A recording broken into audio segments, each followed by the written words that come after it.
Imagine standing at the door of your childhood home, but instead of warmth, you feel a knot in your stomach and a sudden urge to run away. This feeling isn't cruelty, it's the cry of your nervous system, still remembering the floorboards you had to tiptoe across to avoid emotional landmines.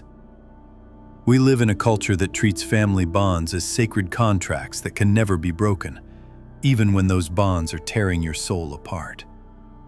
Today, we break the silence on what many fear to say. Why cutting ties with parents is sometimes not a betrayal, but a rescue mission for a soul buried alive behind walls of silence. In psychology, there is a vast difference between biological origin and emotional safety. While a womb and genes may grant you life, they do not give anyone a blank check to destroy your internal peace. Trauma doesn't just live in the memory. It embeds itself in your body and rewires your nervous system to view the world as an unsafe place. When a home becomes a war zone and words are used like knives, the biological bond becomes an illusion used to keep you trapped in a cycle of pain that you did not start. Many who consider cutting ties are the children who grew up too fast. These are the ones who were forced to be the emotional thermostats of their households, managing the pain of adults before they even learned how to heal their own small wounds. This shift, known as parentification, is a systematic theft of childhood. The child learns that their value is tied only to their ability to fix and endure, leading them to believe that their own needs are an unwanted burden. The reasons for cutting ties aren't always about obvious physical abuse. Often, the deepest damage comes from emotional absence or neglect.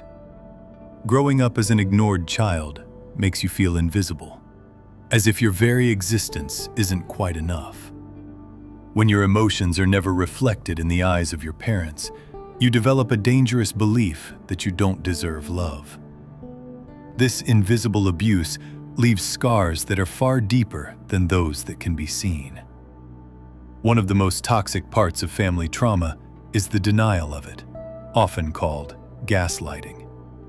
When you are told that things weren't that bad, or that you were just being too sensitive, reality itself becomes poisoned. This constant questioning of your own perception keeps you in a state of hypervigilance, always scanning for danger even in quiet moments, because you have been taught not to trust your own senses. To survive an unstable family environment, you are often forced to build a false self, the version of you that smiles, agrees, and performs for an audience. You don't live your life, you stage it to ensure you aren't attacked or rejected. Cutting ties in this context is the moment the mask decides to shatter, because the soul can no longer carry the weight of the performance. This breakdown is not madness. It is the soul's protest against pretense.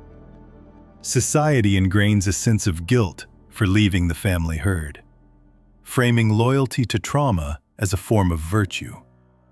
But the truth is, you cannot satisfy people who find their comfort in breaking you. Guilt is the weapon used to pull you back into the role they designed for you. Breaking this guilt is the first step toward reclaiming ownership of yourself, because you are not an emotional accessory for anyone, even those who gave you life. If you are the kind child who never says no to your family, you may be practicing self-neglect dressed up as virtue. Kindness without boundaries is not generosity. It is a defense mechanism born from a terror of rejection. When parents consume you emotionally without regard for your well-being, staying in the relationship becomes a slow suicide of your identity, as you water everyone else's roots while letting your own wither and dry. Cutting ties is not necessarily an act of anger. It can be an act of integrity. It is the recognition that a relationship is so poisonous that it prevents you from being a whole human being. In psychology, achieving individuation is a sign of maturity. It is the ability to define your personal boundaries even if it disappoints others.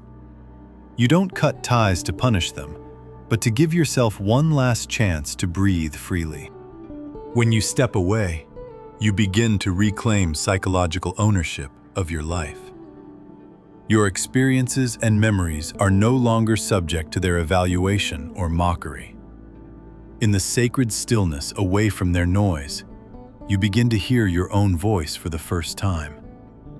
You discover that you are not the broken or failure you were told you were, but a person with an incredible story of resilience that was never acknowledged. Healing doesn't start by just leaving the house. It starts by facing the shadow and the wounds left behind.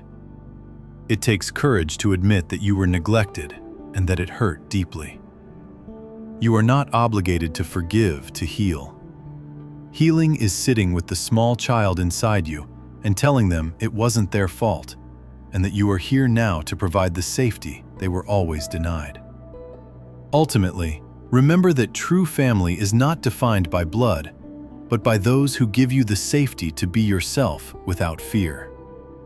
If cutting ties with your parents is the price you must pay to not lose yourself, it is a fair price. You are no longer just surviving.